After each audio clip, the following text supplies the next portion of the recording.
સુરત શહેરમાં સતત ત્રીજા દિવસે વરસાદી જમાવટ। લિંબાયતમાં 1 કલાકમાં 4 ઇંચ જેટલો વરસાદ। શહેરના અનેક વિસ્તારોમાં ધોધમાર વરસાદ। પીપલોદ, અઠવાલાઇન્સ, વરાછામાં ભારે વરસાદ। ડુમસ સિટી લાઇટ વિસ્તારમાં પણ વાતાવરણમાં પલટો।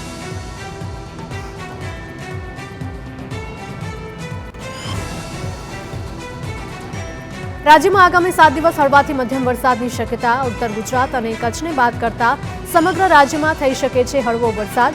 કચ્છ, બનાસકાંઠા, પાટણ અને મહેસાણામાં વરસાદની શક્યતા નહીવત।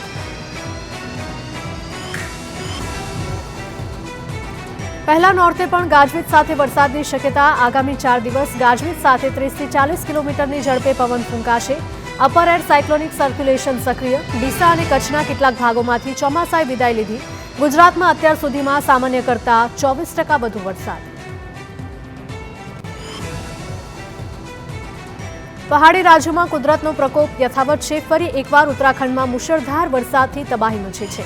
ચમોલીમાં ફરી વાદળ ફાટ્યું છે। ચમોલીમાં વાદળ ફાટવાથી 2 ગામડા કુંત્રી અને ધુરમામાં ભારે વિનાશ સર્જાયો છે અને આ ઘટનાઓમાં 5 લોકો ગુમ થયા છે, જેમાં 2 લોકોને બચાવ ટીમે બચાવી લીધા।